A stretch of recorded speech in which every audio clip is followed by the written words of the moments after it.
আমি আল্লাহর ক্ষমা পাইতে চাই। মানুষ হিসাবে আমিও ভুলের ঊর্ধ্বে নই।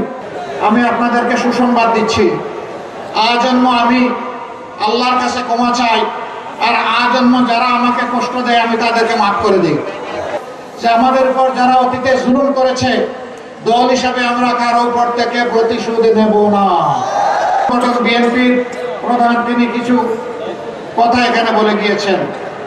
আমি আপনাদেরকে সুসংবাদ দিচ্ছি, আজন্ম আমি আল্লাহর কাছে ক্ষমা চাই, আর আজন্ম যারা আমাকে কষ্ট দেয় আমি তাদেরকে মাফ করে দিই।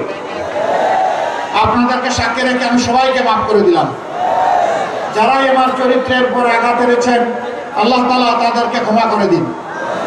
আমি যেহেতু ক্ষমা করে দিচ্ছি, আমি আশা করি আমার আল্লাহ তাদেরকে ক্ষমা করে দেবেন। আমি আল্লাহর ক্ষমা পাইতে চাই।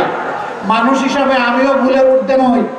আমি ভুল করলে আমি যেমন প্রত্যাশা করি যে আমার একজন ভাই কিংবা বোন আমাকে ক্ষমা করবে, স্বাভাবিকভাবে আমারও দায়িত্ব হয়ে যায় আমার প্রতি কেউ অবিচার করলে তাকেও ক্ষমা করে দেওয়া। আমাদের এই জায়গা থেকে জেদ মেটানো এটা মানায় না, আর আমার রক্তের সাথে এটা যায়ও না।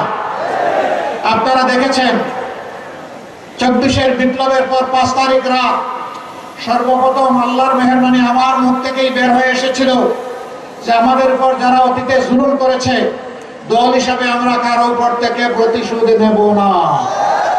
ফরিদপুরবাসী আপনারা কি বলতে পারবেন যে এই ফরিদপুরে আমরা কারো উপর থেকে প্রতিশোধ নিয়েছি? আমরা নেইনি। এখানে আমাদের নেতৃবৃন্দের বিরুদ্ধে মিথ্যা মামলা দেওয়া লোকেরা ছিলেন, তাদের দিকে আমরা গোলাপের একটা পাপড়িও টুকে মারিনি। কেন মারিনি জানেন? আমরা বিশ্বাস করি এই দুনিয়ার বিচারই শেষ বিচার নয়। At the day of final judgement আল্লাহ তাআলা আসল বিচারটি করবেন।